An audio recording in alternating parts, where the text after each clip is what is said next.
Bonjour, bienvenue sur Cocotte TV pour une nouvelle vidéo de présentation. Aujourd'hui, une petite vidéo avec, hop, une petite boîte, puisqu'à l'intérieur, on peut le constater, nous avons seulement, on va dire, un Razer PC Express. Oui, un Razer PC Express, donc en provenance de chez Zalman, c'est marqué là. Mais si on regarde, hop, les petites informations ici, c'est du PC Express 4.0 du Gen 4, donc parfait pour les dernières cartes graphiques de chez AMD et chez Nvidia. Attention cependant, un Razer PC Express Gen 4, ce n'est pas donné.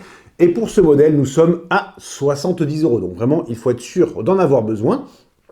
Eh bien, comment savoir si on en a besoin ou non? Ça tombe bien. Nous allons faire des petits dossiers. PC Express Gen 3, PC Express Gen 4.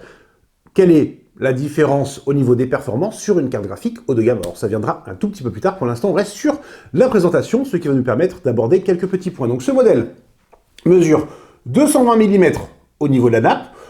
De ce côté, nous avons un connecteur à plat qui va aller sur la carte mère et ensuite nous avons un connecteur à 90 degrés, c'est marqué sur la boîte, pour le PCI Express, pour la carte graphique. Alors le 90 degrés est important puisqu'il existe aussi des nappes avec un connecteur à 180, donc à plat, et l'installation dans un boîtier ne sera absolument pas la même. On le constate, nous avons donc un petit PCB, hop, avec des trous oblongs ici et ici afin d'ajuster la position du riser dans le boîtier. Donc bien entendu, c'est compatible avec les boîtiers Zalman qui ont les trous de fixation au niveau du cache alimentation. Mais ça peut aussi être compatible avec d'autres boîtiers. Là, il faut regarder les Anthrax, vérifier au niveau de son boîtier si ça peut passer ou non. Pour l'instant, alors les Razer PC Express Gen 4 se démocratisent, mais il n'y en a pas des dizaines et des dizaines comme on a pu le voir sur le Gen 3. Il faut attendre encore un petit peu.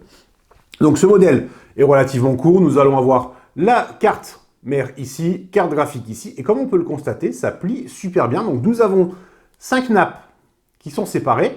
La première ou la dernière, selon le point de vue, est doublée, et donc ça se plie super bien. Et comme on peut le voir, les nappes gardent légèrement la forme, et ça c'est intéressant parce que ça va éviter à l'ensemble de trop forcer, et hop, on peut quand même faire de super boucles. Donc l'intérêt de faire ça est nul, mais ça permet de voir que c'est souple, donc selon le boîtier, c'est très intéressant. Par exemple, sur une configuration en mini ITX, on pourrait l'avoir comme ceci. Ensuite, faire un tour derrière, hop, on le voit, ça passe. Alors bien entendu, ça plie un peu, forcément.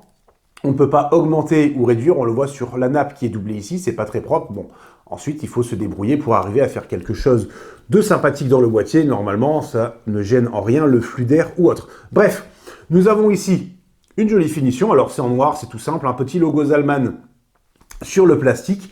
Et c'est absolument tout ce qu'il y a à voir. Mais on voulait montrer la flexibilité de la nappe, parler un peu des Anthrax au niveau du PCB et évoquer le connecteur à 90 et à 180 degrés. Pour les dossiers, c'est un tout petit peu plus tard. En attendant, vous souhaite à tous une très bonne journée.